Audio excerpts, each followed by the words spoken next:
Hello friends, स्वागत है आपके अपनी यूट्यूब चैनल श्लोक स्टडी क्लासेस में। तो आज के वीडियो में अपन करने वाले हैं क्लास 10th की साइंस फिजिक्स के मोस्ट आईएमपी एमसीक्यू टाइप प्रश्न, जिनकी संख्या एक नहीं दो नहीं पूरे 100 होने वाली है। तो आपके लिए ये वीडियो बहुत ही ज़्यादा यूजफुल होगी। कृपया करके इस वीडियो को लास्ट तक ज़रूर देखें, और अगर आपको हमारी वीडियो पसंद आए तो लाइक करें, शेयर करें और कमेंट करें, और हमारे चैनल को सब्सक्राइब करें। तो बढ़ते हैं अपने पहले प्रश्न की तरफ बिना किसी देरी के। हमारा पहला प्रश्न है कि निम्न में से कौन सा पदार्थ लेंस बनाने में प्रयुक्त नहीं किया जा सकता है। और हमारे ऑप्शन है, पहला ऑप्शन है जल, दूसरा कांच, तीसरा हमारा है प्लास्टिक और चौथा ऑप्शन है मिट्टी। तो हमें अच्छे से पता है कि हम जब लेंस बनाते हैं तब मिट्टी का प्रयोग नहीं कर सकते हैं। तो हमारा राइट आंसर हो जाएगा ऑप्शन नंबर डी, यानी कि मिट्टी। ठीक है, अगले प्रश्न पर बढ़ते हैं। तो अगला प्रश्न हमारा क्या है? अगला प्रश्न हमारा है कि एक उत्तल लेंस की क्षमता 1 डायोप्टर है, तो उसकी फोकस दूरी होगी। हमें फोकस दूरी बतानी है। तो हमारा क्या है? ऑप्शन नंबर पहला है 10 centimetre, option number B minus के 10 centimetre, option number C plus के 100 सेंटीमीटर, और ऑप्शन नंबर डी माइनस के 100 सेंटीमीटर। अब हमें पता है इसमें उत्तल लेंस दिया गया है, तो प्लस वाले ऑप्शन तो बिल्कुल करेक्ट होने चाहिए। ठीक है, अब प्लस वाले हमारे पास ए और सी हैं, तो इनमें से कोई भी एक सही होगा। और हमारे पास पता है कि एक डायोप्टर में सेंटीमीटर में बात हो रही है, तो 100 वाला फॉर्मूला लगाते हैं, 100 अपॉन में एफ। तो हमारा राइट आंसर कौन सा हो जाएगा? Option number C. ठीक है, तो C is the right answer. ठीक है, अगले प्रश्न पर बढ़ते हैं। तो अगला प्रश्न हमारे पास क्या है? अगला प्रश्न है कि किसी बिंब का वास्तविक तथा समान साइज का प्रतिबिंब प्राप्त करने के लिए बिंब को उत्तल लेंस के सामने कहाँ रखा जाना चाहिए। ऑप्शन नंबर ए है हमारे पास लेंस के मुख्य फोकस पर, ऑप्शन नंबर बी है फोकस दूरी की दोगुनी दूरी पर, ऑप्शन नंबर सी है अनंत पर, और ऑप्शन नंबर डी है लेंस के प्रकाशिक केंद्र तथा मुख्य फोकस के बीच में। जल्दी से बताइए हमारा राइट आंसर कौन सा होगा बेटा? ऑप्शन नंबर बी, यानी कि फोकस दूरी की दोगुनी दूरी पर रखेंगे तो हमारा प्रतिबिंब जो होगा वो वास्तविक तथा समान साइज का प्राप्त होगा। आगे बढ़ते हैं अगले प्रश्न की तरफ। तो अगला प्रश्न हमारे पास क्या है? अगला प्रश्न है कि किसी गोली दर्पण तथा किसी पतले गोली लेंस दोनों की फोकस दूरियां -15 सेंटीमीटर हैं, तब दर्पण तथा लेंस संभवतः होंगे कैसे? दोनों अवतल, दोनों उत्तल, या फिर दर्पण अवतल तथा यानी कि उत्तल लेंस होंगे। यानी कि जो दर्पण है वो अवतल होगा, लेंस होगा वो उत्तल होगा, ये कहना चाह रहे हैं ये। अगले प्रश्न में अगले ऑप्शन है हमारे पास दर्पण उत्तल तथा लेंस अवतल होगा। और हमें पता है कि जो गोली दर्पण होता है, अगर हमारी फोकस दूरी उसकी माइनस में है तो क्या होगा बेटा? क्या होगा? दोनों अवतल होंगे। ठीक है, गोलीय दर्पण की बात कर रहे हैं ना, इस वजह से। आगे बढ़ते हैं अगले प्रश्न की तरफ। तो अगले प्रश्न पर चलते हैं।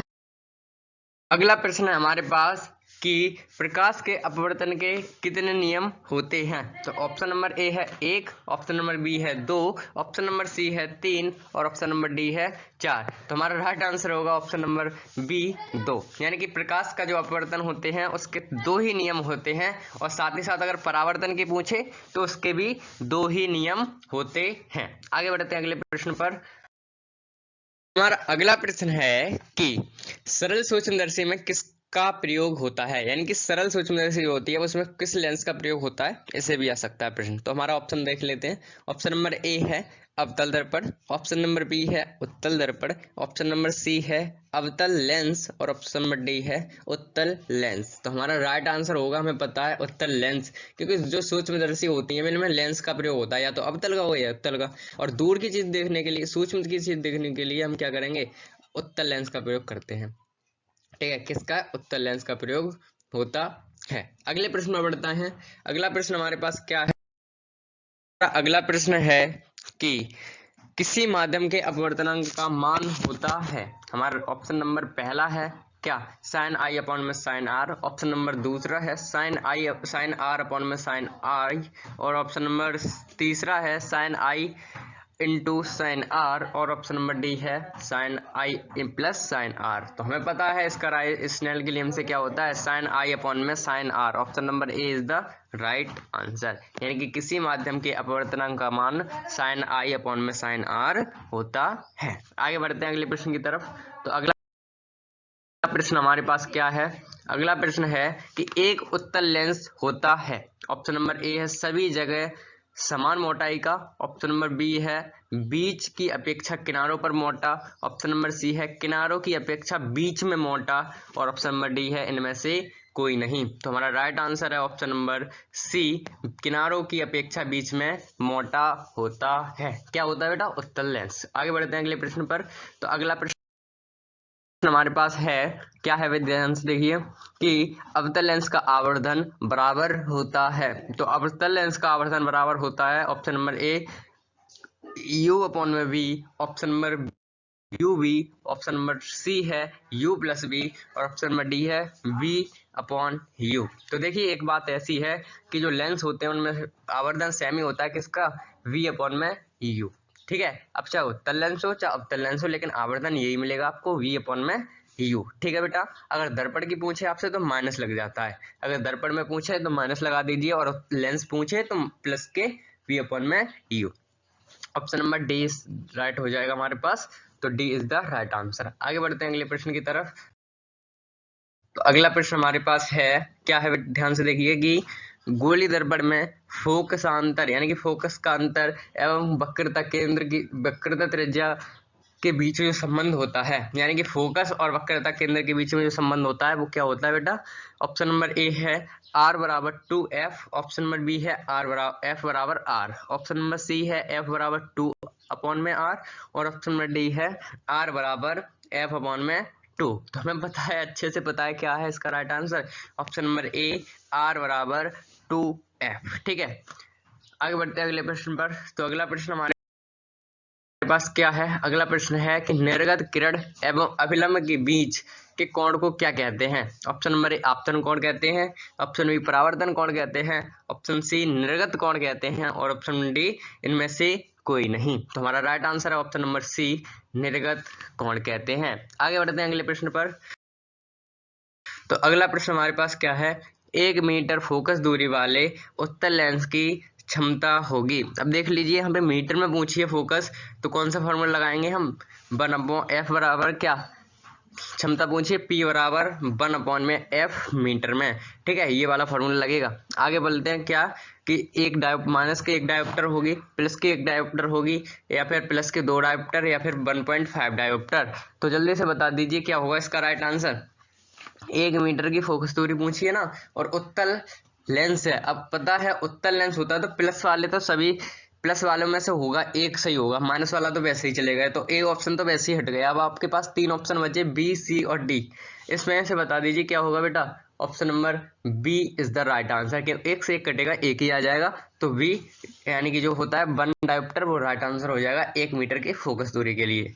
आगे बढ़ते हैं, अगला प्रश्न हमारे पास है क्या है, ध्यान से देखिए कि किसी दर्पण यानी कि किसी अवतल दर्पण द्वारा काल्पनिक सीधा एवं आवर्धित प्रतिबिंब बनता है जब वस्तु स्थित होती है। आवर्धित मतलब होता है बड़ा, जब वस्तु स्थित होती है। ऑप्शन नंबर ए दर्पण तथा उसके फोकस के बीच, ऑप्शन नंबर बी है फोकस तथा वक्रता केंद्र के बीच, ऑप्शन नंबर सी है वक्रता केंद्र पर ही, और ऑप्शन नंबर डी है वक्रता केंद्र से परे। तो जल्दी से बताइए इसका राइट आंसर क्या होगा। ऑप्शन नंबर ए यानी कि दर्पण तथा उसके फोकस के बीच होगी, तब हमारा जो अवतल दर्पण द्वारा काल्पनिक सीधा तथा आवर्धित प्रतिबिंब बनता है। आगे बढ़ते हैं अगले प्रश्न पर। तो अगला प्रश्न हमारे पास क्या है, ध्यान से देखिएगा। अगला प्रश्न है कि किस दर्पण द्वारा प्रतिबिंब सीधा एवं छोटा बनता है। ऑप्शन नंबर ए है उत्तल दर्पण से, ऑप्शन नंबर बी है अवतल दर्पण से, ऑप्शन नंबर सी है समतल दर्पण से, और ऑप्शन डी है इनमें से कोई नहीं। ठीक है, अब छोटे की बात है ये तो पता ही चल गया होगा क्या होगा। ऑप्शन नंबर ए उत्तल दर्पण, क्योंकि उत्तल से ही सबसे छोटे बनते हैं। आगे बढ़ते हैं अगले प्रश्न पर। अगले प्रश्न पर क्या है, अगला प्रश्न अवतल दर्पण है। ऑप्शन नंबर ए अभिसारी, ऑप्शन नंबर बी अपसारी, ऑप्शन नंबर सी है अभिसारी तथा अपसारी दोनों, और ऑप्शन नंबर डी है इनमें से कोई नहीं। तो हमारा राइट आंसर होगा ऑप्शन नंबर बी, अपसारी। तो अवतल दर्पण को हम अपसारी दर्पण भी कहते हैं। आगे बढ़ते हैं अगले प्रश्न पर। तो अगला प्रश्न हमारे पास है कि उत्तल दर्पण से बना प्रतिबिंब होता है। ऑप्शन नंबर ए काल्पनिक एवं छोटा, ऑप्शन नंबर बी काल्पनिक एवं आवर्धित, ऑप्शन नंबर सी है वास्तविक एवं छोटा, और ऑप्शन नंबर डी है वास्तविक एवं आवर्धित। तो हमारा राइट आंसर होगा ऑप्शन नंबर ए, काल्पनिक एवं छोटा। ठीक है, काल्पनिक एवं छोटा होगा। ठीक है, जो उत्तल दर्पण से हमारा प्रतिबिंब बनता है वो काल्पनिक बनता है, साथ ही साथ छोटा बनता है। आगे बढ़ते हैं अगले प्रश्न की तरफ। तो अगला प्रश्न हमारे पास है कि निम्नलिखित में किस दर्पण द्वारा किसी वस्तु का वास्तविक प्रतिबिंब प्राप्त किया जा सकता है। ऑप्शन नंबर ए है समतल दर्पण द्वारा कर सकते हैं हम क्या, ऑप्शन नंबर बी अवतल दर्पण द्वारा, ऑप्शन सी है उत्तल दर्पण द्वारा, और ऑप्शन डी है इनमें से सभी दर्पणों द्वारा। ठीक है, तो हमारा राइट आंसर हो जाएगा ऑप्शन नंबर बी, अवतल दर्पण द्वारा। ठीक है, तो यानी कि जब किसी हम दर्पण को यानी कि किसी वस्तु के प्रतिबिंब को वस्तु का तथा काल्पनिक सीधा प्रतिबिंब प्राप्त क्या वस्तु का वास्तविक प्रतिबिंब प्राप्त करना चाहते हैं तो हमें अवतल दर्पण की जरूरत पड़ेगी, यानी कि अवतल दर्पण द्वारा बन जाएगा। आगे बढ़ते हैं अगले प्रश्न की तरफ।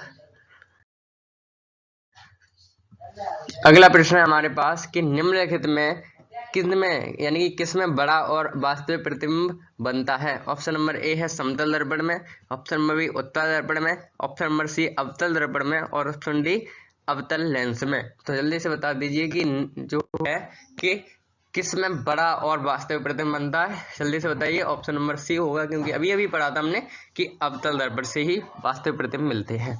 आगे बढ़ते हैं अगले प्रश्न पर। तो अगला प्रश्न है कि समतल दर्पण द्वारा बना प्रतिबिंब हमेशा ऑप्शन में वास्तविक होता है, काल्पनिक होता है, कभी वास्तविक तो कभी काल्पनिक होता है, ऑप्शन डी इनमें से कोई नहीं। तो हमें पता है जो समतल द्वारा बनता है वो काल्पनिक ही बनता है, ऑप्शन नंबर बी यानी कि काल्पनिक प्रतिबिंब होता है। आगे बढ़ते हैं अगले प्रश्न पर।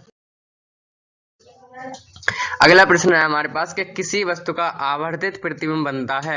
ऑप्शन नंबर ए अवतल दर्पण से, ऑप्शन नंबर बी समतल दर्पण से, और ऑप्शन नंबर सी उत्तल दर्पण से, और ऑप्शन नंबर डी आई नहीं, इसमें तो हमें पता है क्या होगा, आवर्धित प्रतिबिंब यानी कि बड़ा प्रतिबिंब बनता है अवतल दर्पण से। ठीक है, इसमें डी था ही नहीं, कोई बात नहीं है, गलती से हो गया है मिसप्रिंटिंग। चलो अगले प्रश्न पर बढ़ते हैं। अगला प्रश्न हमारे पास है क्या है कि काल्पनिक प्रतिबिंब हमेशा कैसे होते हैं, सीधा होते हैं, ऑप्शन नंबर उल्टे होते हैं, ऑप्शन नंबर सी तिरछे होते हैं, और ऑप्शन नंबर डी औधा यानी कि आधे होते हैं। ठीक है, तुम्हारा राइट आंसर होगा क्या बेटा, सीधे होते हैं। जो काल्पनिक प्रतिबिंब होते हैं वे सीधे होते हैं। आगे बढ़ते हैं अगले प्रश्न पर। अगला प्रश्न है हमारे पास कि किस दर्पण में हमेशा आभासी और छोटा प्रतिबिंब बनता है। ऑप्शन नंबर ए अवतल दर्पण, ऑप्शन नंबर बी उत्तल दर्पण से, ऑप्शन नंबर सी समतल दर्पण से, और ऑप्शन नंबर डी इनमें से कोई नहीं। जल्दी से बताइए, ऑप्शन नंबर होगा बी उत्तल दर्पण से छोटे प्रतिबिंब बनते हैं। आगे बढ़ते हैं अगले प्रश्न पर। तो अगला प्रश्न क्या है हमारे पास, हमारा अगला प्रश्न है कि निम्न में से किस दर्पण की फोकस दूरी धनात्मक होती है। ऑप्शन नंबर ए है समतल दर्पण की, ऑप्शन नंबर बी उत्तल दर्पण की, ऑप्शन नंबर सी है अवतल दर्पण की, और ऑप्शन नंबर डी है इनमें से सभी। तो हमारा राइट आंसर होगा ऑप्शन नंबर क्या बेटा, उत्तल दर्पण की होती है, B is the right answer. तो जो उत्तल दर्पण होता है उसकी फोकस दूरी धनात्मक होती है और वी भी धनात्मक होती है, केवल यू माइनस में होता है। आगे बढ़ते हैं अगले प्रश्न पर। अगला प्रश्न है कि गोलीय दर्पण के ध्रुव और फोकस के बीच दूरी होती है। ध्रुव और फोकस के बीच की दूरी को क्या कहते हैं, अक्ष या फोकसांतर, ऑप्शन नंबर वक्रता त्रिज्या, वक्रता व्यास। तो हमें पता है इसका आंसर क्या होगा, फोकसांतर, जिसे हम फोकस दूरी भी कहते हैं। फोकस का अंतर यानी कि फोकस दूरी भी हम कहते हैं। ठीक है, फोकस दूरी भी कह सकते हैं, ऑप्शन आता है तो फोकस दूरी पे टिक कर दीजिएगा। आगे बढ़ते हैं अगले प्रश्न पर। अगला प्रश्न है हमारे पास कि वक्रता त्रिज्या एवं फोकस दूरी में संबंध होता है, और ये अभी थोड़ी देर पहले ही अपन ने प्रश्न किया था, डबल हो गया, कोई दिक्कत नहीं है। क्या है, एफ बराबर आर अपॉन में 2, एफ बराबर आर, और एफ बराबर क्या, सी बराबर क्या है, आर बराबर क्या है, एफ अपॉन में 2, और एफ बराबर 2 अपॉन में आर। ठीक है, तो हमारा राइट आंसर होगा ऑप्शन नंबर ए, एफ बराबर r/2। ये लाइटिंग का अलग था ना, उसमें क्या था, r बराबर 2f था, यहाँ पे क्या करा, f बराबर rf कर दिया, r/2 कर दिया है। ठीक है बेटा, आगे बढ़ते हैं अगले प्रश्न पर। तो अगला प्रश्न हमारे पास क्या है, अगला प्रश्न है कि जो हजामत बनाने के हजामत क्या होता है बेटा पता है, ये दाढ़ी होती है, यानी कि दाढ़ी बनाने में किसका प्रयोग किया जाता है, ऐसे पूछा है इसमें। हजामत दाढ़ी से कहते हैं। तो हजामत बनाने का प्रयोग किस लेंस का यानी किस दर्पण का किया जाता है। ऑप्शन नंबर क्या होंगे हमारे, ऑप्शन नंबर ए है उत्तल दर्पण, ऑप्शन नंबर बी है अवतल दर्पण, ऑप्शन नंबर सी है समतल दर्पण, ऑप्शन नंबर डी है उपयुक्त तीनों। तो हमें पता है हजामत बनाने के लिए हम कट ना जाए, इस वजह से अवतल दर्पण का प्रयोग करते हैं। ठीक है, वैसे घरों में अपन समतल का ही कर लेते हैं, लेकिन एक्चुअल जो डेफिनेशन के थ्रू देखा गया है वो अवतल दर्पण है। ठीक है, आगे बढ़ते हैं अगले प्रश्न पर। अगला प्रश्न हमारे पास है कि सोलर कुकर में प्रयोग किया जाता है। ऑप्शन नंबर ए है अवतल दर्पण को, ऑप्शन नंबर बी है उत्तल दर्पण को, ऑप्शन नंबर सी है समतल दर्पण को, और ऑप्शन नंबर डी है उत्तल तथा अवतल दर्पण का। ठीक है, तो हमारा ऑप्शन हो जाएगा क्या, ऑप्शन नंबर ए अवतल दर्पण को। अवतल दर्पण को पता है क्यों करते हैं, क्योंकि अवतल दर्पण का क्या काम है, ज्यादा किरणों को इकट्ठा करना, यानी कि कहीं से बहुत ज्यादा किरणें आएंगी और वो एक जगह पर इकट्ठा कर देगा। तो हमें वही तो करना है, सोलर कुकर पर ज्यादा से ज्यादा किरणें डालनी है ताकि हमारा काम अच्छे से करे सूर्य प्लेट। इस वजह से हम अवतल दर्पण का प्रयोग करते हैं। आगे बढ़ते हैं अगले प्रश्न पर। तो हमारा अगला प्रश्न है कि सर्च लाइट की परावर्तक सतह होती है, जो हमारी सर्च लाइट होती है उसकी परावर्तक सतह होती है। हमारा ऑप्शन नंबर पहला है उत्तल दर्पण की, ऑप्शन नंबर बी है अवतल दर्पण की, ऑप्शन नंबर सी है समतल दर्पण की, ऑप्शन नंबर डी है उत्तल और अवतल दोनों प्रकार की दर्पण की। तो हमारा राइट आंसर कौन सा हो जाएगा बेटा, ऑप्शन नंबर बी यानी कि अवतल दर्पण की। ठीक है, तो जो सर्च लाइट की परावर्तक सतह होती है वो हमारी कैसी होती है बेटा, अवतल दर्पण की होती है। आगे बढ़ते हैं अगले प्रश्न की तरफ। हमारा अगला प्रश्न है कि रोगियों की नाक कान गले आदि की जांच के लिए डॉक्टर प्रयोग करते हैं। ऑप्शन नंबर ए है अवतल दर्पण का, ऑप्शन नंबर बी है उत्तल दर्पण का, ऑप्शन नंबर सी है अवतल लेंस का, और ऑप्शन डी है उत्तल लेंस का। तो हमारा राइट आंसर है ऑप्शन नंबर ए अवतल दर्पण का। ठीक है, हमारे जो डॉक्टर साहब होते हैं वो कान गले वगैरह के हम अवतल दर्पण के द्वारा से वो देखते हैं।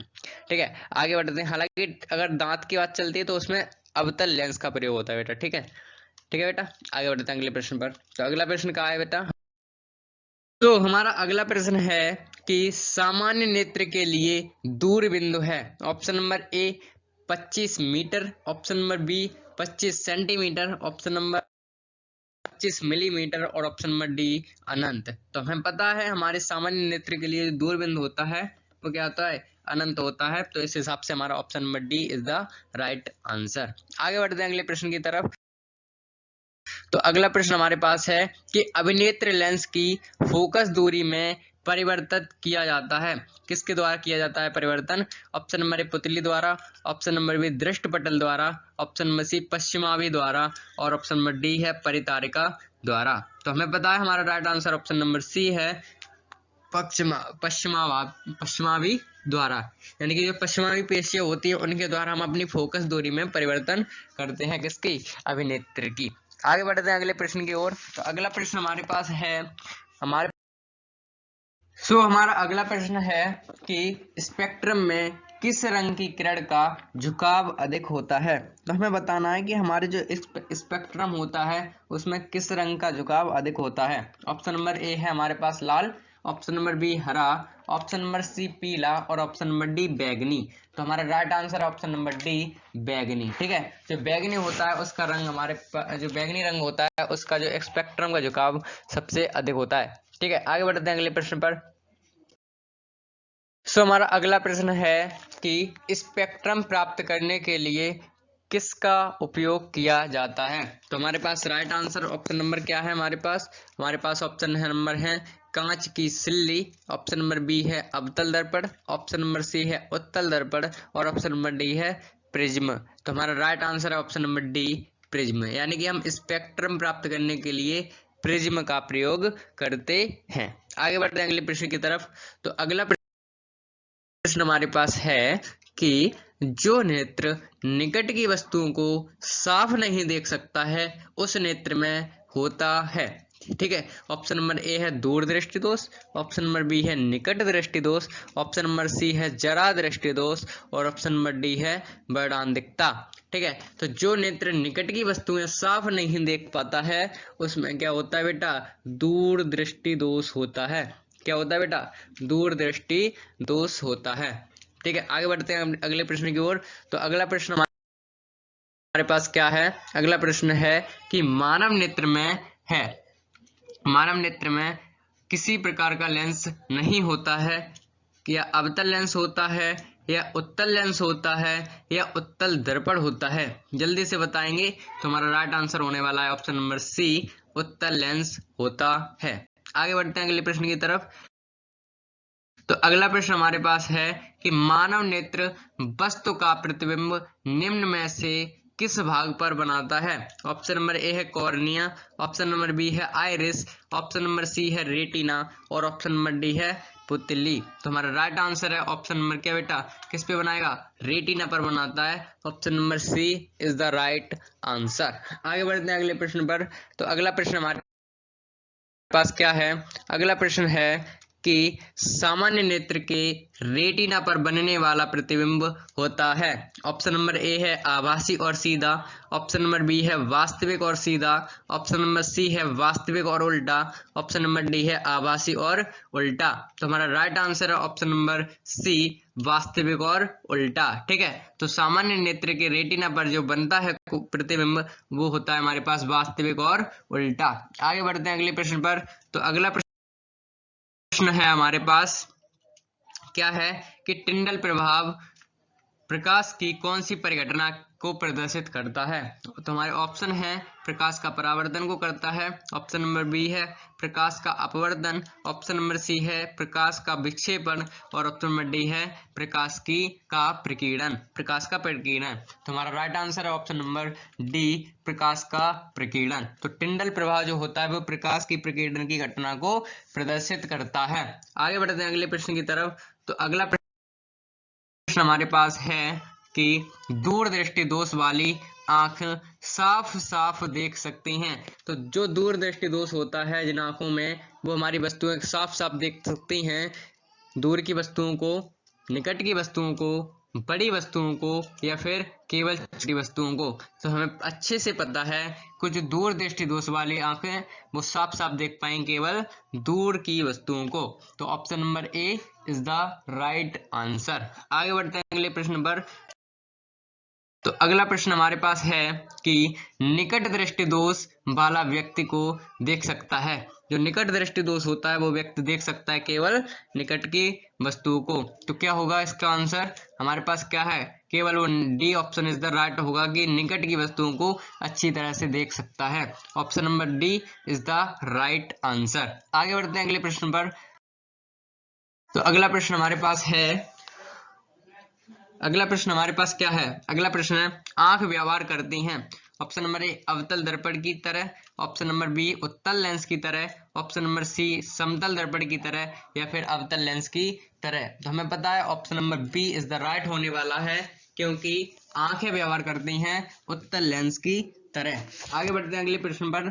तो अगला प्रश्न हमारे पास क्या है, अगला प्रश्न है कि सामान्य आंख के लिए स्पष्ट दर्शन की न्यूनतम दूरी होती है। Option number A 10 centimetre, option number B 15 centimetre, option number C 20 centimetre और ऑप्शन नंबर डी 25 सेंटीमीटर। न्यूनतम स्पष्ट दूरी पूछी है तो होती है 25 सेंटीमीटर, यानी कि D is the right answer. आगे बढ़ते हैं अगले प्रश्न पर। प्रश्न है कि किस दृष्टि दोष के निवारण के लिए अवतल लेंस का प्रयोग किया जाता है। किस दृष्टि दोष के निवारण के लिए हम अवतल लेंस का प्रयोग करते हैं। ऑप्शन नंबर ए है दीर्घ दृष्टि दोष, जिसे हम दूर दृष्टि दोष भी कहते हैं, ऑप्शन नंबर बी है निकट दृष्टि दोष, ऑप्शन नंबर सी है अभिबिंदुता, ऑप्शन नंबर डी है जरा दृष्टि दोष। ठीक है, तो हम अवतल दर्पण का करते हैं केवल और केवल किसमें, निकट दृष्टि दोष के रोग में हम करते हैं। जब हमारी आंखों में निकट दृष्टि दोष हो जाता है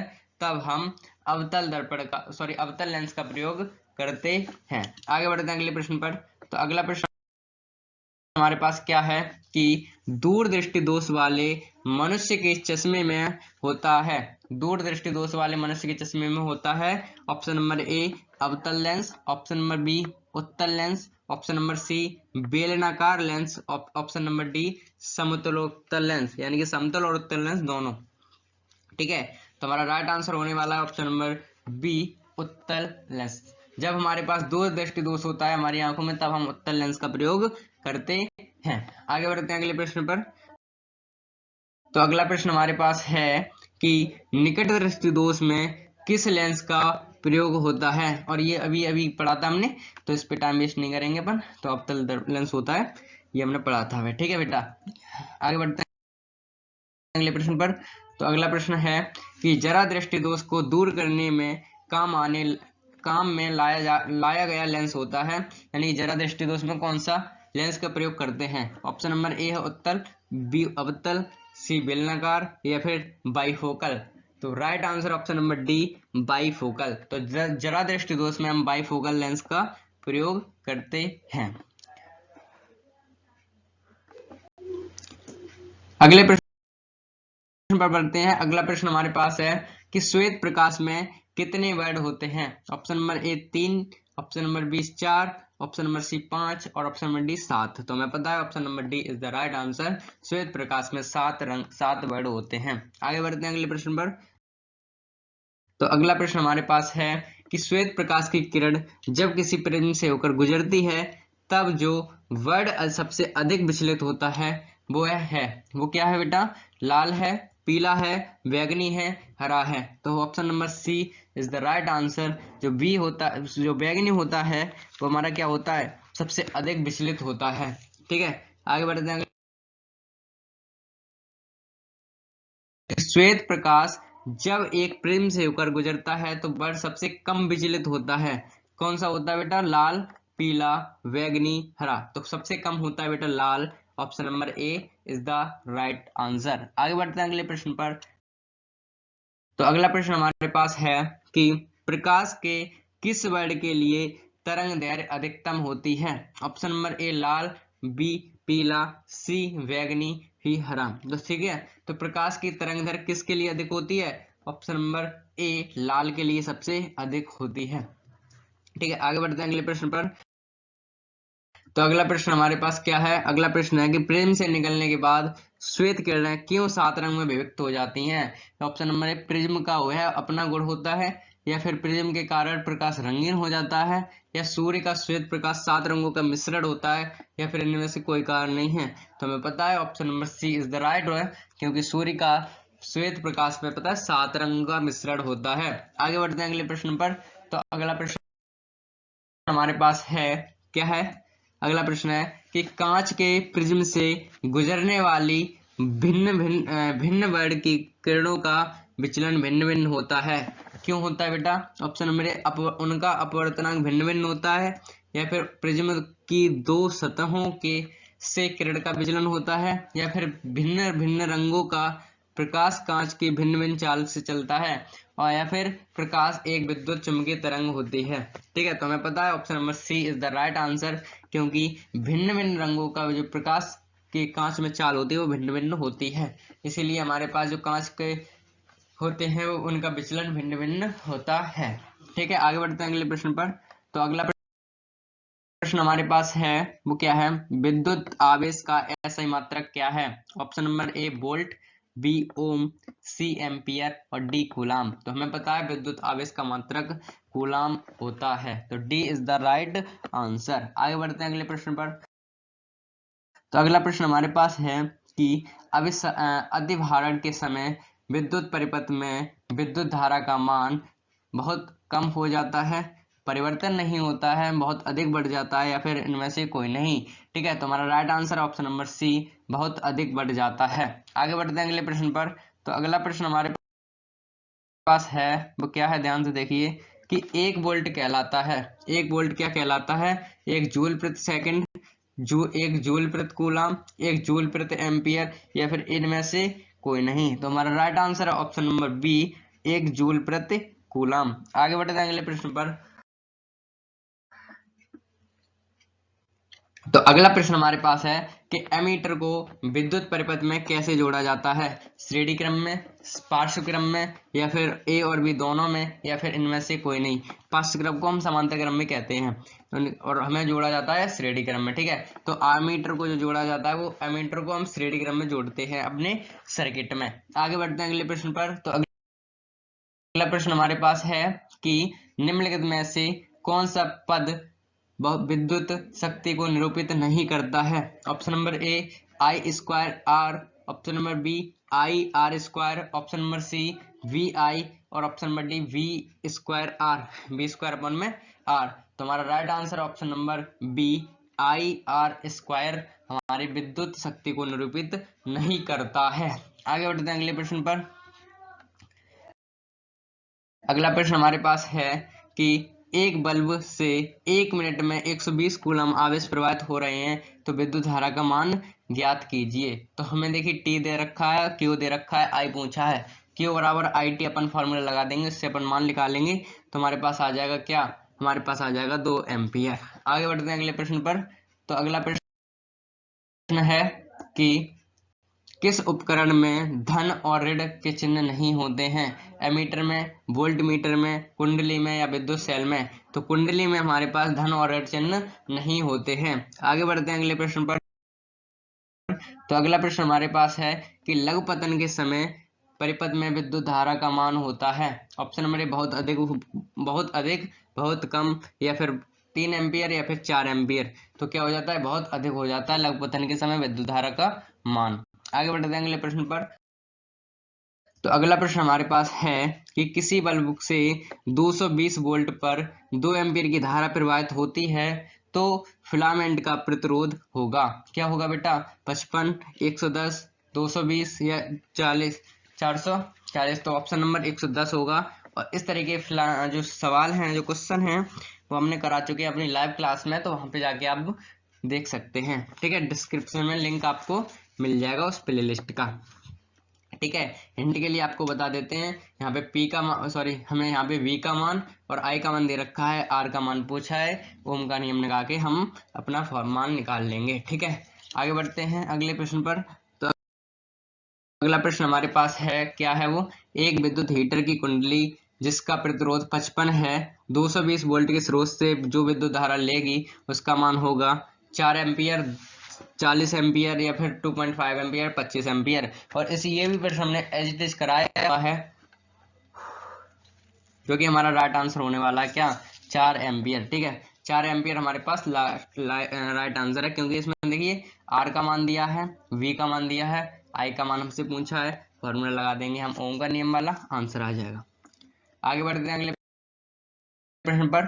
तो अगला प्रश्न है कि किसी चालक के प्रतिरोधकता का मात्रक है, क्या है, ओम इनवर्स, या फिर ओम मीटर, या फिर ओम अपॉन में ओम प्रति मीटर, या इनमें से कोई नहीं।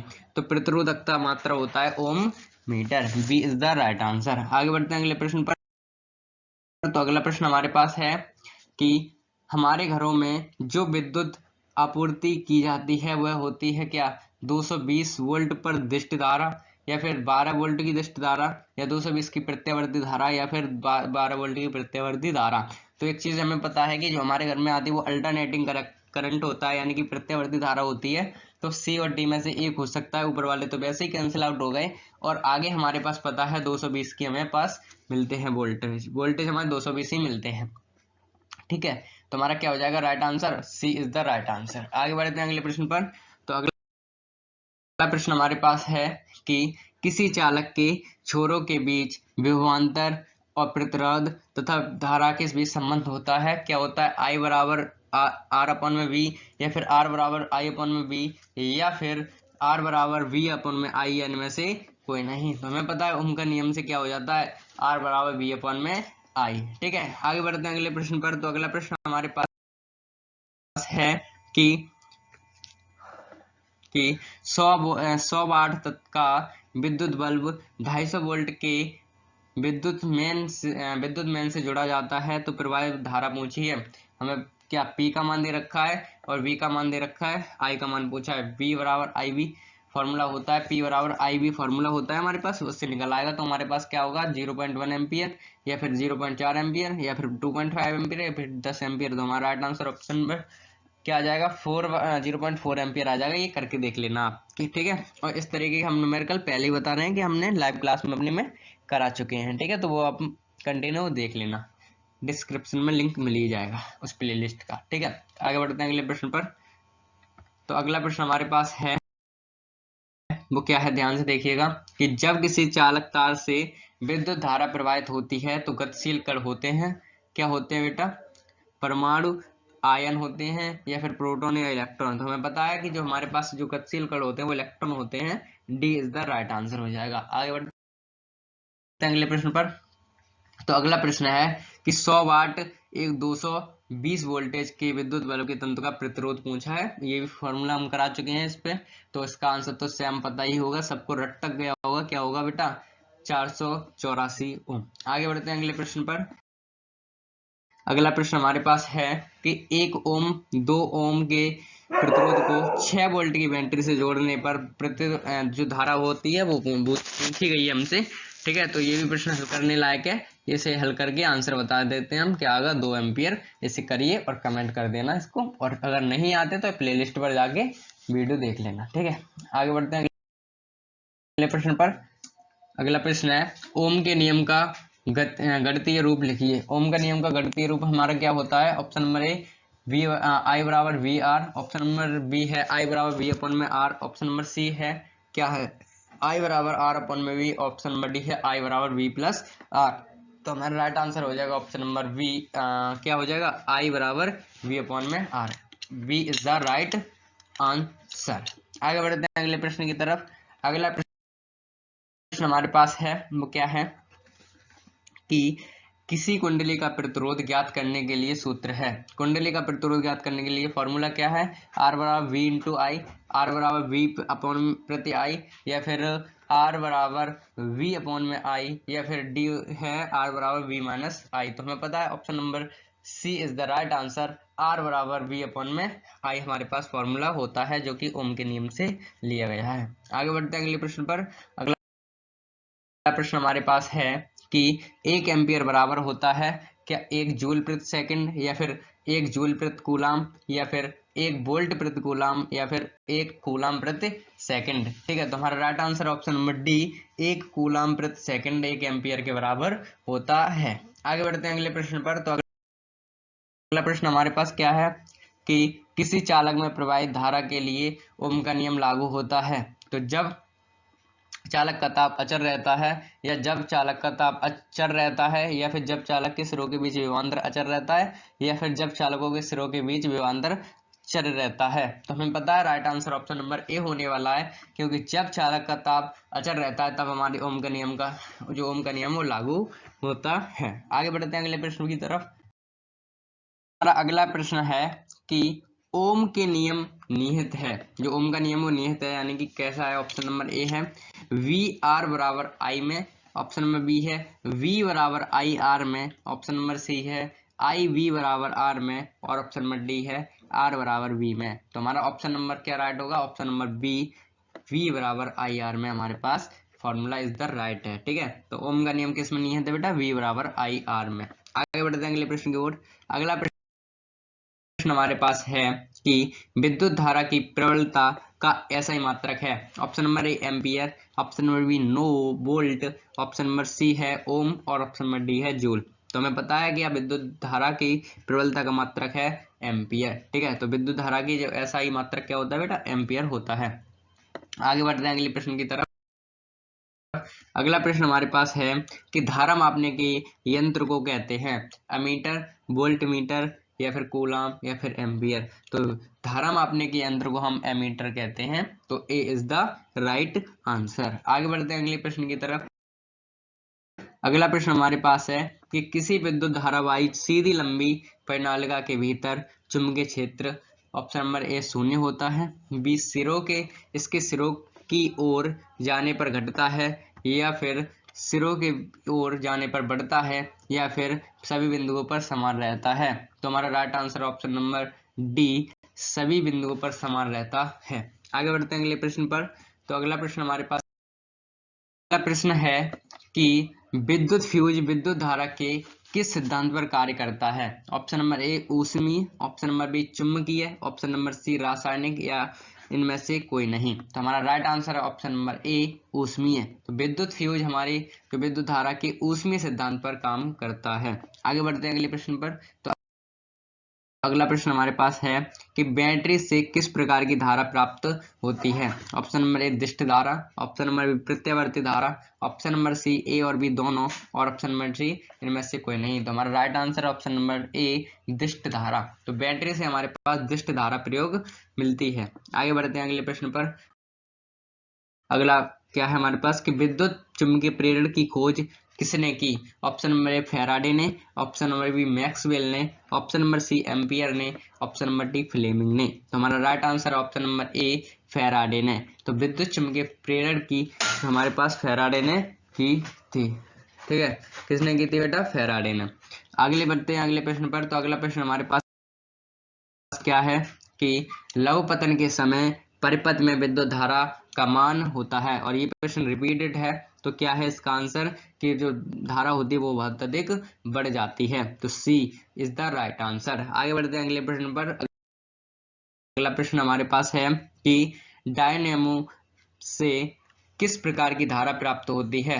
ऑप्शन नंबर ए है क्या दिष्ट धारा, ऑप्शन नंबर बी है प्रत्यावर्ती धारा, ऑप्शन नंबर सी है दोनों धारा, या फिर इनमें से कोई नहीं। तो हमारे पास राइट आंसर है ऑप्शन नंबर सी दोनों धारा। ठीक है, तो दोनों धारा हमारे डायनोमो में से मिल जाती हैं। आगे बढ़ते हैं अगले प्रश्न पर। अगला प्रश्न हमारे पास है विद्युत बल्ब के भीतर निर्वात रहता है, या वायु भरी रहती है, या निष्क्रिय गैस भरी रहती है, या फिर हाइड्रोजन भरी रहती है। तो हमारे पास पता है option number C is the right answer, निष्क्रिय गैस भरी रहती हैं बल्ब के अंदर। आगे बढ़ते हैं अगले प्रश्न पर। तो अगला प्रश्न हमारे पास है कि दी गई वोल्टता के स्रोत से जुड़ी किसी चालक के चालक में प्रति सेकंड उत्पन्न ऊष्मा होती है। ऑप्शन नंबर ए धारा के समानुपाती, ऑप्शन नंबर बी धारा के वर्ग के समानुपाती, ऑप्शन नंबर सी धारा के व्युत्क्रमानुपाती, या ऑप्शन नंबर डी धारा के वर्ग के व्युत्क्रमानुपाती। तो हमारा right answer option number B धारा के वर्ग के समानुपाती होती है। आगे बढ़ते हैं अगले प्रश्न पर। तो अगला प्रश्न हमारे पास है कि विद्युत चुम्बक है। ऑप्शन नंबर ए इस्पात के दंड पर लिपटी चुंबक चालक कुंडली है, या फिर मात्र अचालक कुंडली है, या फिर नरम लोहे के दंड तत्व पर लिपटी हुई चालक की कुंडली है, या फिर मात्र चालक कुंडली है। हमारा राइट आंसर है ऑप्शन नंबर सी नरम लोहे के दंड पर लिपटी हुई एक चालक की कुंडली है। आगे बढ़ते हैं अगले प्रश्न पर। अगला प्रश्न है कि पृथ्वी का विभव है ऋणात्मक, धनात्मक, शून्य या अनंत। तो क्या है बेटा, ऑप्शन नंबर सी शून्य होता है। जो पृथ्वी का विभव होता है वो हमारे पास शून्य होता है। आगे बढ़ते हैं अगले प्रश्न पर। तो अगला प्रश्न है कि आवेश का मात्रक है क्या कूलाम, वाट, एम्पियर, वोल्ट। तो हमें पता है कूलाम इसका राइट आंसर है। आगे बढ़ते हैं अगले प्रश्न पर। तो अगला प्रश्न क्या है कि विद्युत वाहक बल का मात्रक है एम्पियर, कूलाम, वोल्ट या वाट। तो हमारे पास क्या होता है, विद्युत वाहक बल का वोल्ट होता है। Option number C is the right answer. आगे बढ़ते हैं अगले प्रश्न पर। तो अगला प्रश्न हमारे पास है चुंबकीय बल रेखाओं का ऐसा ही मात्रक होता है। जो चुंबकीय बल रेखाओं क्षेत्र, जो चुंबकीय बल क्षेत्र होता है, जो चुंबकीय क्षेत्र होता है उसका हमारे पास क्या है। ऑप्शन नंबर ए न्यूटन प्रति कूलाम, न्यूटन प्रति एम्पियर, न्यूटन, या फिर न्यूटन प्रति एम्पियर मीटर। तो हमारे पास right answer option number D है, न्यूटन प्रति एम्पियर मीटर होता है चुंबकीय क्षेत्र का मात्रक, वो भी ऐसा ही। आगे बढ़ते हैं अगले प्रश्न पर। अगला प्रश्न हमारे पास है कि चुंबकीय क्षेत्र में प्रभाव में उत्पन्न धारा ऊष्मा उत्पन्न करती है, आकर्षण बल उत्पन्न करती है, चालक पर बल उत्पन्न करती है, कोई भी घटना नहीं करती है। तो क्या होगा, option number C is the right answer, चालक पर बल उत्पन्न होता है। आगे बढ़ते हैं अगले प्रश्न पर। तो अगला प्रश्न हमारे पास है कि चुंबक द्वारा धारावाही चालक पर लगाए गए बल की दिशा ज्ञात की जाती है। किससे, फ्लेमिंग के बाएं हस्त से, ओम के नियम से, मैक्सवेल के दक्षिण हस्त नियम से, इनमें से कोई नहीं। ठीक है, तो हमारा right answer option number A Fleming के बाएं हस्त से की जाती है। आगे बढ़ते हैं अगले प्रश्न पर कि डायनामो का सिद्धांत आधारित है किस पर, विद्युत चुम्बकीय प्रेरण पर, प्रेरित विद्युत पर, या फिर धारा के ऊष्मीय प्रभाव पर, या फिर इनमें से कोई नहीं। तो हमारा राइट आंसर ऑप्शन नंबर ए विद्युत चुम्बकीय प्रेरण पर। आगे बढ़ते हैं अगले प्रश्न की तरफ। अगला प्रश्न हमारे पास है, विद्युत मोटर को चलाया जाता है, जो विद्युत मोटर है उसे चलाया जा सकता है किस पे? ऑप्शन नंबर ए प्रत्यावर्ती धारा पर, ऑप्शन बी दिष्ट धारा पर, ऑप्शन बी प्रत्यावर्ती और दिष्ट धारा दोनों पर, या फिर इनमें से कोई नहीं। तो हमारा राइट आंसर है ऑप्शन नंबर बी दिष्ट धारा पर। आगे बढ़ते हैं अगले प्रश्न पर। अगला प्रश्न हमारे पास है कि विद्युत मोटर की क्रिया आधारित है विद्युत धारा और चुंबकीय प्रभाव पर, या फिर चुंबक और विद्युत धारा के प्रभाव पर, या आर्मेचर पर, या फिर इनमें से कोई नहीं। तो हमारा राइट आंसर है ऑप्शन नंबर ए विद्युत धारा और चुंबकीय प्रभाव पर हमारी आधारित है। आगे बढ़ते हैं अगले प्रश्न पर। तो अगला प्रश्न हमारे पास है कि डायनमो के द्वारा बदला जाता है, क्या बदला जाता है? यांत्रिक ऊर्जा को विद्युत ऊर्जा में, या फिर चुंबकीय ऊर्जा को विद्युत ऊर्जा में, या फिर गतिज ऊर्जा को विद्युत ऊर्जा में, या फिर स्थितिज ऊर्जा को विद्युत ऊर्जा में। तो हमारा राइट आंसर है ऑप्शन नंबर ए यांत्रिक ऊर्जा को विद्युत ऊर्जा में बदला जाता है डायनमो के द्वारा। आगे बढ़ते हैं अगले प्रश्न पर। तो अगला प्रश्न हमारे पास है वो क्या है कि जब किसी कुंडली की ओर या उसके दूसरी छड़ चुंबक को लाया जाता है तो कुंडली में धारा उत्पन्न होती है, यह किस घटना के उदाहरण है? ऑप्शन में विद्युत चुंबकीय प्रेरण का, या फिर धारा पर कुंडली प्रभाव का, या फिर लॉरेंज बल का, या फिर चुंबक पर धारा के प्रभाव का। तो हमारा राइट आंसर ऑप्शन नंबर ए विद्युत चुंबकीय प्रेरण की घटना है। आगे बढ़ते हैं अगले प्रश्न पर। तो अगला प्रश्न हमारे पास है क्या बेटा कि विद्युत धारा के कारण उत्पन्न चुंबकीय क्षेत्र की दिशा ज्ञात की जाती है। मैक्सवेल के दक्षिण हाथ से ये भी किया था। इसका राइट आंसर था हमारे पास फ्लेमिंग के मायास्त्र से। ठीक है, आगे बढ़ते हैं अगले प्रश्न पर। तो अगला प्रश्न हमारे पास क्या है कि गर्म जल प्राप्त करने के लिए हम सौर जल तापक का उपयोग किन दिनों में नहीं कर सकते हैं? धूप वाले दिन, बादलों वाले दिन, या फिर गर्म दिन में, या फिर पवन वाले दिन। तो हमारा right answer option number B बादलों वाले दिन नहीं कर सकते हैं, क्योंकि उस दिन सूर्य देवता नहीं निकलते हमारे पास। ठीक है, इस वजह से नहीं कर सकते हैं। आगे बढ़ते हैं अगले प्रश्न पर। तो अगला प्रश्न हमारे पास है निम्नलिखित में से कौन जैव मात्रा ऊर्जा स्रोत का उदाहरण नहीं है? हमारा राइट आंसर वो ऑप्शन नंबर ए है लकड़ी, ऑप्शन नंबर बी गोबर गैस, ऑप्शन नंबर सी नाभिकीय ऊर्जा, ऑप्शन नंबर डी कोयला। तो हमारा राइट आंसर है ऑप्शन नंबर सी नाभिकीय ऊर्जा। तो हमारे इस बार जैव मात्रा का स्रोत उदाहरण नहीं है, वो क्या है? नाभिकीय ऊर्जा नहीं है। आगे बढ़ते हैं अगले प्रश्न पर। तो अगला प्रश्न हमारे पास है कि पवन विद्युत जनरेटर में पवन की चाल कम से कम कितनी होनी चाहिए? ऑप्शन नंबर ए 15 किलोमीटर प्रति घंटा, 150 किलोमीटर प्रति घंटा, 1.5 किलोमीटर प्रति घंटा, या 1500 किलोमीटर प्रति घंटा। तो हमारा राइट आंसर ऑप्शन नंबर ए 15 किलोमीटर प्रति घंटा होनी चाहिए। आगे बढ़ते हैं अगले प्रश्न पर। तो अगला प्रश्न हमारे पास है कि निम्न में से कौन बायोगैस ईंधन का स्रोत नहीं है? लकड़ी, गोबर गैस, या फिर नाभिकीय ऊर्जा, या फिर कोयला। हमें पता है क्या नहीं है बेटा? नाभिकीय ऊर्जा हमारे पास ईंधन यानी कि बायोगैस ईंधन नहीं है। आगे बढ़ते हैं अगले प्रश्न पर। तो अगला प्रश्न हमारे पास है कि ऊर्जा का सबसे अधिक प्रत्यक्ष एवं विशाल स्रोत क्या है? कोयला, सूर्य, या फिर बिजली, परमाणु बम। तो क्या होगा बेटा? सूर्य होगा सबसे अधिक प्रत्यक्ष विशाल स्रोत होता है किसका? ऊर्जा का। आगे बढ़ते हैं अगले प्रश्न पर। तो अगला प्रश्न है जीवाश्म ईंधन का उदाहरण है कोयला या लकड़ी, या फिर गोबर गैस, या फिर ये सभी। तो क्या होगा? कोयला जीवाश्म ईंधन का उदाहरण है। आगे बढ़ते हैं अगले प्रश्न पर। अगला प्रश्न हमारे पास है कि गोबर गैस एक प्रकार की प्राकृतिक गैस है, बायोगैस है, या फिर लकड़ी है, या फिर चूल्हा है। तो क्या होगा? बायोगैस होती है। जो गोबर गैस है वो एक बायोगैस होती है। आगे बढ़ते हैं अगले प्रश्न की तरफ। अब अगला प्रश्न हमारे पास है कि बायोगैस का उत्पादन होता है गोबर गैस से, लकड़ी से, कोयला से, या फिर इनमें से किसी से नहीं। तो हमारा राइट आंसर ऑप्शन नंबर ए गोबर से होता है। आगे बढ़ते हैं अगले प्रश्न पर। तो अगला प्रश्न है हमारे पास कि नवीकरणीय ऊर्जा का स्रोत है नाभिकीय ऊर्जा, सौर ऊर्जा, कोयले से प्राप्त ऊर्जा, या प्राकृतिक गैस से प्राप्त ऊर्जा। तो हमारा right answer option number B सौर ऊर्जा। ठीक है, तो नवीकरणीय ऊर्जा का स्रोत क्या बेटा? सौर ऊर्जा होता है। आगे बढ़ते हैं अगले प्रश्न पर। अगला प्रश्न है नवीकरणीय ऊर्जा का स्रोत है ऑप्शन नंबर ए जीवाश्म ईंधन, ऑप्शन नंबर बी सौर ऊर्जा, ऑप्शन नंबर बी पवन ऊर्जा, या फिर विद्युत ऊर्जा। तो हमारा राइट आंसर ऑप्शन नंबर ए जीवाश्म ईंधन। तो अनवीनीकरण जो स्रोत है वो जीवाश्म ईंधन है। आगे बढ़ते हैं अगले प्रश्न की तरफ। अगला प्रश्न हमारे पास है कि एक उत्तम ईंधन है कोयला, लकड़ी, या फिर पेट्रोलियम, या फिर जैव गैस। तो हमारा right answer option number D जैव गैस। एक उत्तम ईंधन जैव गैस होता है। आगे बढ़ते हैं अगले प्रश्न पर। तो अगला प्रश्न है, क्या है, नरोरा नाभिकीय विद्युत संयंत्र किस राज्य में स्थित है? राजस्थान, महाराष्ट्र, उत्तर प्रदेश, गुजरात। तो हमारे पास उत्तर प्रदेश में ही है नरोरा नाभिकीय विद्युत संयंत्र, उत्तर प्रदेश में ही स्थित है। आगे बढ़ते हैं अगले प्रश्न पर। तो अगला प्रश्न है वो क्या है, प्राचीन काल में उसमें ऊर्जा का सबसे अधिक सामान्य स्रोत था, क्या था? घास, लकड़ी, पवन या बहता जल। तो क्या था बेटा? लकड़ी थी उस टाइम। ठीक है, आगे बढ़ते हैं अगले प्रश्न पर। अगला प्रश्न है, जीवाश्म ईंधन की ऊर्जा की है, क्या है? नवीकरणीय स्रोत, अनवीकरणीय स्रोत या वैकल्पिक या फिर स्रोत, इनमें से कोई नहीं। तो क्या होगा इसका? होता है B is the right answer. जीवाश्म ईंधन की ऊर्जा अनवीकरणीय योग्य स्रोत है। आगे बढ़ते हैं अगले प्रश्न पर।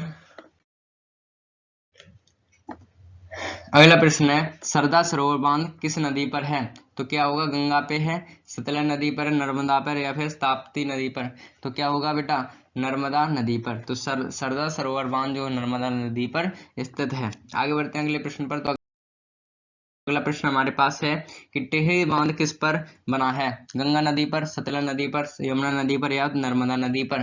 तो गंगा नदी पर हमारा टिहरी बांध बना है। आगे बढ़ते हैं अगले प्रश्न पर। तो अगला प्रश्न हमारे पास है कि जैव गैस एक उत्तम ईंधन है क्योंकि इसमें मीथेन गैस पाई जाती है 50%, 60%, 70% या 75%। तो 75% गैस पाई जाती है, क्या? Methane gas. आगे बढ़ते हैं अगले प्रश्न पर। अगला प्रश्न है, पवनों का देश कहा जाता है? भारत को, फिनलैंड को या फिर डेनमार्क को, अमेरिका को। तो किसे कहा जाता है बेटा? डेनमार्क को पवनों का देश कहा जाता है।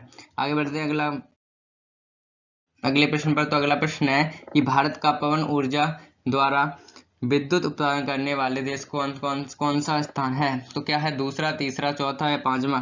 तो हमारा पांचवें नंबर पर हमारा देश आता है जो पवन द्वारा विद्युत ऊर्जा का उत्पादन करता है। आगे बढ़ते हैं अगले प्रश्न पर। तो अगला प्रश्न है हमारे पास, टरबाइन की आवश्यकता चाल को बनाए रखने के लिए पवन की चाल कितनी होनी चाहिए? 10 किलोमीटर प्रति घंटा, 15 किलोमीटर प्रति घंटा से कम या फिर 15 किलोमीटर से घंटा से अधिक या फिर 15 किलोमीटर प्रति घंटा से कम। तो हमारे पास होनी चाहिए 15 किलोमीटर प्रति घंटा से अधिक होनी चाहिए। ठीक है, आगे बढ़ते हैं। हमारे पास अगला प्रश्न है कि 1 मिलीवाट के पवन ऊर्जा संयंत्र के लिए पवन फार्म को लगभग कितनी हेक्टेयर भूमि चाहिए? 1, 2, 3, 4। तो हमें कितनी चाहिए बेटा? 2 हेक्टेयर चाहिए लगभग। ठीक है, आगे बढ़ते हैं अगले प्रश्न पर। तो अगला प्रश्न हमारे पास है कि सौर सेल बनाने के लिए किसका उपयोग किया जाता है? किसका बेटा? लोहा का, चांदी का, तांबा का, सिलिकॉन का। तो सिलिकॉन का हम प्रयोग करते हैं सौर सेल को बनाने के लिए। ठीक है, आगे बढ़ते हैं अगले प्रश्न पर। तो अगला प्रश्न हमारे पास है कि बांध के द्वारा पर स्थापित टरबाइन ज्वारीय ऊर्जा को किस में रूपांतरित करती है? पवन ऊर्जा में, विद्युत ऊर्जा में, स्थित ऊर्जा में या फिर दृष्टि धारा में। तो क्या इसमें करती है बेटा? विद्युत ऊर्जा में हमारी करती है रूपांतरण। आगे बढ़ते हैं अगले प्रश्न पर। तो अगला प्रश्न हमारे पास है कि सूर्य तथा अन्य तारों की विशाल ऊर्जा के स्रोत हैं, क्या नाभिकीय संलयन या फिर नाभिकीय विखंडन या फिर दोनों या फिर इनमें से कोई नहीं? तो क्या होता है बेटा? नाभिकीय संलयन होता है। आगे बढ़ते हैं अगले प्रश्न पर। तो अगला प्रश्न चलते हैं। अगला प्रश्न हमारे पास है, हाइड्रोजन बम किस अभिक्रिया पर आधारित है? नाभिकीय विखंडन पर, नाभिकीय संलयन पर या फिर दोनों पर या फिर इनमें से कोई नहीं? तो किस पे बेटा? नाभिकीय संलयन पर है। तो हाइड्रोजन बम होती है जो वो क्या होती है? नाभिकीय संलयन पर आधारित होती है। तो आज की वीडियो में तो बस इतना ही। मिलते हैं अगली वीडियो में किसी मजेदार टॉपिक के साथ। तो अगर आपको हमारी वीडियो पसंद आई हो तो लाइक करें, शेयर करें और साथ ही साथ हमारे चैनल को सब्सक्राइब करें। Thank you.